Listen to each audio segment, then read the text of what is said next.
weren't sure of it before, you can be sure of it now.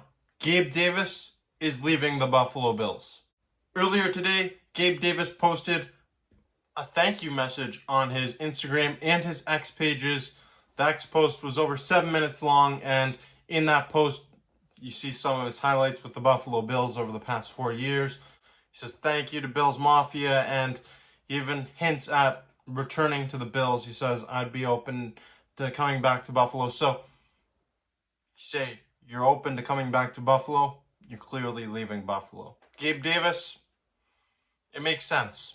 He can't. The Bills can't afford to keep Gabe Davis at this point in time, and he's going to be one of the top free agent wide receivers on the market.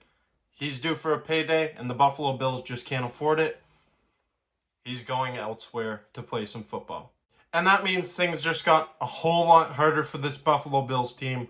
Their wide receiver depth chart isn't exactly, it's not exactly something that you can write home about already. And Gabe Davis is now subtracted from that. So really, this team has a lot of work to do. We already knew that wide receiver was going to be a big focus for this team in the offseason. It just got a whole lot bigger. We expected Gabe Davis to be leaving the Buffalo Bills, but now it's pretty much confirmed. And whoever does step into Gabe Davis's role, they have some big shoes to fill there, because Gabe Davis, as much as he was inconsistent and he did drop some footballs, he had a tough time with staying consistent. And about a stretch of 8 to 10 weeks, he would have a few big games, and then he'd go silent for a few weeks, have another big game. And that's because the way that he plays the game, it's such a hit or miss style of football that Gabe Davis plays. He's a deep threat. He's not always getting those targets, because sometimes you have to look at underneath stuff. If you're the quarterback, you can't go deep every single time. Gabe Davis specializes in those deep routes. That's what he's best at. And that's why you look at his yards per reception, it's pretty high.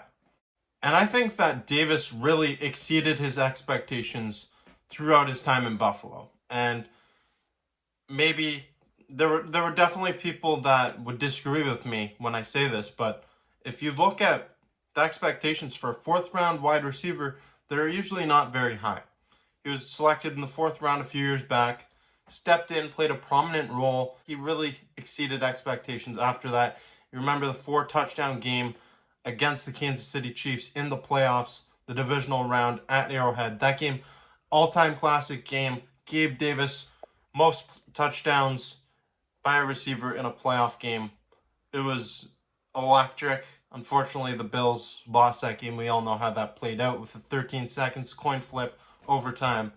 It didn't go the Bills' way, but Gabe Davis gave us lots of great memories to look back on from that game. One of my personal favorite Gabe Davis memories was against the Pittsburgh Steelers in 2022. That opening drive, he had a 98-yard touchdown reception. I was at that game. It was an electric atmosphere. It was an absolute blowout by the Bills over the Steelers in that game.